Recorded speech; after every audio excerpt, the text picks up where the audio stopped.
bonjour à tous, c'est Nicolas, ton artisan électricien préféré. Aujourd'hui, on parle pas électricité, on va parler sanitaire. Et oui, même en tant qu'électricien, de temps en temps, je suis quand même amené à faire de la salle de bain. Et aujourd'hui, on finit la douche, ok, qu'on a déjà installée, que tu as pu voir dans précédentes vidéos. On finit la douche et je vais poser la paroi de douche de chez Roth. Donc c'est la gamme Walk-in et c'est le modèle Eki. Ce modèle-là, c'est un modèle en 140 par 200, ok, en verre transparent.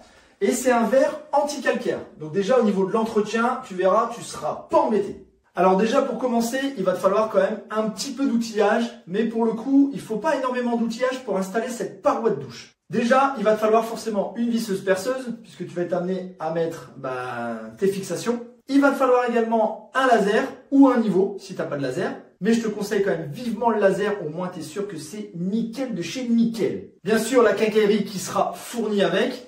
Donc il y a des vis inox pour éviter que ça rouille.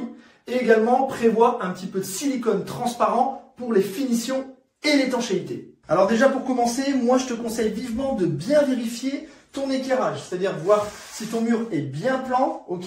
Donc là tu vois, moi je tire un trait de laser pour que je sois bien aligné avec le bac à douche, d'accord. Et vérifie également que ton bac à douche est bien de niveau, d'accord. Alors ça paraît bête, mais au moins parce que le verre, lui, tu peux pas tricher, tu peux pas le recouper. Donc il faut vraiment que ça arrive et que ça se présente nickel. Donc tu vois, moi j'ai choisi une finition en argent, on va dire chromé. Pourquoi? Parce que tout simplement la colonne de douche va être également chromée. Voilà, j'ai voulu jouer un petit peu sur les différentes matières. Je pense que esthétiquement parlant, ça devrait pas être très moche cette histoire. Pour démarrer, tu vas venir présenter le petit profilé, ok, la petite profilé beau gosse. Donc tu vois, moi j'ai tiré un trait de laser, c'est quand même beaucoup plus simple. Avec le niveau, le tenir si tu es tout seul, vas-y, galère. Hop, tu le tiens et tu viens tracer ici des emplacements.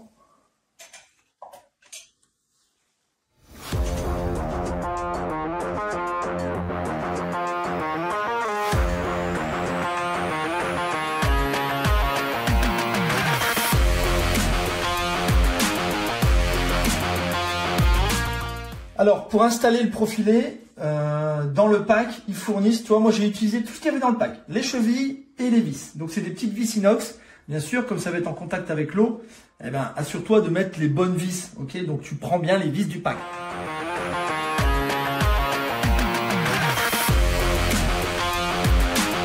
On vient d'amener la paroi de douche. Alors bon, c'est du 140 par 200, donc moi, perso, je te conseille quand même de te faire accompagner pour la poser parce que sinon je t'explique pas la galère.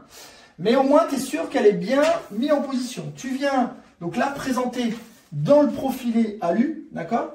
Ensuite pour la caler dans le profilé et puis faire une première étanchéité, ils fournissent un petit joint, ok, que tu vas venir ici caler. Mais je vais te montrer ça parce que ça se met avec une petite roulette. On va venir le caler, comme ça va déjà nous attacher entre guillemets la paroi de douche, donc sur le profilé. Dans le pack, tu auras ce petit outil pour venir justement bien fixer ton joint sur la paroi de douche. Donc ça, c'est vraiment nickel. Du coup, regarde, la finition est vraiment impeccable.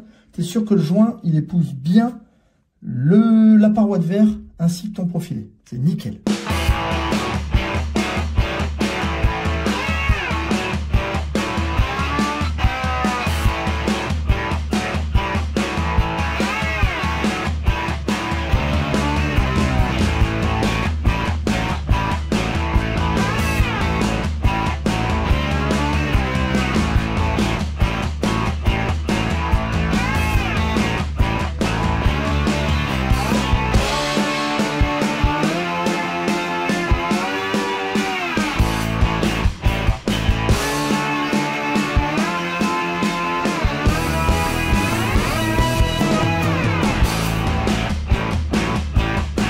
Voilà, on a fini la pose de notre paroi de douche de chez Roth. Voilà, maintenant, il n'y a plus qu'à installer la petite colonne qui va bien et on va enfin pouvoir se doucher, se prélasser parce que bon, je te cache pas que là, franchement, ça va faire plaisir. En tout cas, quant à moi, je te dis à bientôt pour une prochaine vidéo avec VI Pro. Allez, ciao, bye!